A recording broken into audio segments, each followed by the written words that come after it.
होली की आत्मा।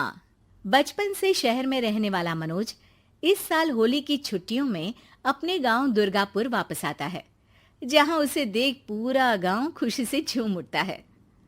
जब गया था तब इतना सा था और अब देखो कितना बड़ा हो गया है। हाँ सरपंच जी, जब मैं गया था तब आप भी बहुत जवान थे और अब देखो कितने बूढ़े हो गए हैं आप। चलो चलो, बढ़िया है। बच्चा घर वापस आ गया। इसी खुशी में आज रात पार्टी होगी। क्या बात है, गांव में भी पार्टियां होने लगी। वैसे अगर पार्टी की बात है तो आज क्यों सीधा होली पार्टी करते हैं। होली पार्टी की बात सुन चहल पहल में अचानक सन्नाटा छा जाता है, जिसे देख मनोज को कुछ अजीब लगता है, लेकिन तभी सरपंच बात पलट देता है। अब बहुत देर हो गई, चलो सब अपने घर चलो, पार्टी के बारे में कल सोचेंगे। मनोज भी मम्मी पापा के साथ घर आ जाता है, पर होली पार्टी और उस पर पूरे गांव की खामोशी वाली बात अभी तक उसके जहन से निकलती नहीं। पापा, होली पार्टी की बात पर सब चुप क्यों हो गए थे? अरे होगी उनकी कोई अपनी बात। मुझे गांव की पंचायत ही थोड़ी पता है। थक गया हूँ, चलो सो जाते हैं, कल बात करते हैं। पापा की बात मानते हुए मनोज भी सोने चला जाता है। आज तो छुपा लिया, लेकिन हफ्ते बाद जब होली का दिन आएगा तब इसे कैसे रोकोगे? अगली सुबह सूरज के साथ ही मनोज भी गांव घूमने निकल जाता है, जिस पर रास्ते में उसे अपनी ही उम्र के कुछ लड़के भी मिलते हैं, जिनसे दोस्ती कर अब वो उनके साथ घूमने लगता है। इसी तरह कुछ दिन बीत जाते हैं और होली नजदीक आने लगती है। दोस्तों, होली में 4 दिन ही बचे हैं, पर गांव में उसकी कोई तैयारियां क्यों नहीं दिख रही? क्योंकि यहाँ होली नहीं मनाई जाती। अरे पर ऐसा क्यों?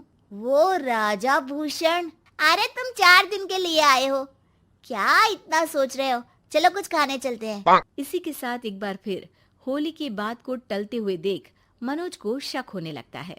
वो घर पहुंचते ही इंटरनेट पर अपने गांव और राजा भूषण के बारे में जानकारी निकालने लगता है। क्या? मुझे आज तक ये नहीं पता था। ऐसा कैसे? किसी ने मुझे कुछ बताया क्यों नहीं? सारी जानकारी लेने के बाद मनोज गांव वालों या अपने मम्मी पापा से कुछ पूछे बिना खुद ही उसकी सच्चाई के बारे में छानबीन करने लगता है, जिसके चलते वो राजा भूषण की हवेली में पहुंचता है। वाह, क्या हवेली है यार। पर क्या यहाँ सच में कोई भूत है? हेलो भूत जी, कोई है क्या? हम इस साल गांव में होली सेलिब्रेट कर रहे हैं, क्या आप उस पर थोड़ा इंटरव्यू देंगे? मनोज के ऐसा बोलते ही गांव में तूफान उठ जाता है और हवेली में रखी सारी चीजें हिलने लगती है। एक अदृश्य शक्ति मनोज को धक्का देकर हवेली से बाहर निकाल दरवाजा बंद कर लेती है। ये सब देख मनोज हैरान रह जाता है। क्या अभी मुझे हवा ने धक्का देकर बाहर निकाल दिया? मेरे होते हुए इस गांव में कभी होली नहीं बन सकती, इसलिए दोबारा ऐसी कोशिश भी मत करना, अंजाम बुरा होगा।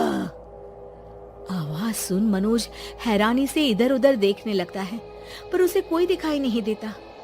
वो गांव वापस आ जाता है, जहां तूफान की वजह से सब कुछ तहस महस हो चुका होता है। आखिर ये तूफान आया कैसे? ना ऐसा कोई मौसम था और ना ही हमने होली का त्योहार मनाने की बात की थी। सरपंच की बात पर कोई रिएक्शन दिए बिना मनोज चुपचाप अपने घर चला जाता है। इस तरह देखते ही देखते होली का दिन भी आ जाता है और मनोज रंग लेकर गांव में निकल जाता है, लेकिन गांव पूरी तरह खाली होता है।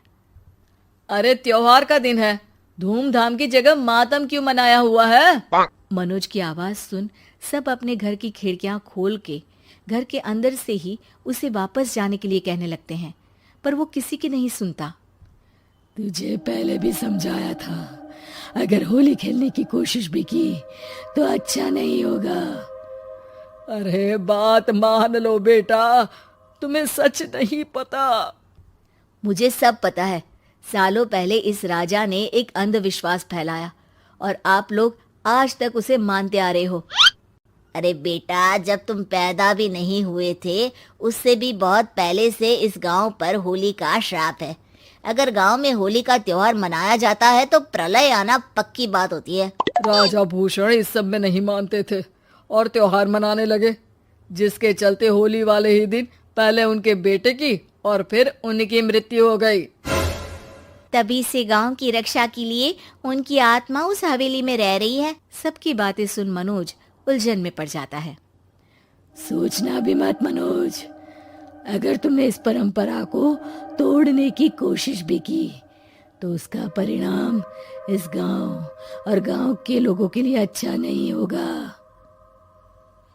मुझे भी यकीन नहीं हो रहा कि आप लोग एक बेतुकी बात को मानकर सालों से रंगों के त्योहार को मातम की तरह मनाते आ रहे हो। मनोज किसी की कोई बात ना मानते हुए पूरे गांव में रंग बिखेर देता है, जिसके तुरंत बाद वहां तूफान के साथ बिजलियां गरजने लगती है। अचानक मौसम में ऐसा बदलाव देख जहां मनोज कंफ्यूजन में आ जाता है, वहीं गांव वाले डर से सहम जाते हैं।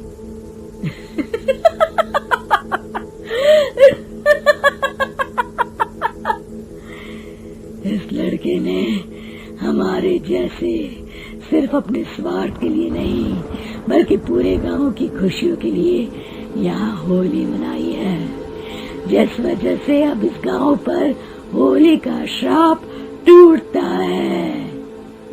ऐसा बोलकर राजा का भूत वहां से गायब हो जाता है, जिसके बाद गांव के लोग धूमधाम से होली मनाते हैं।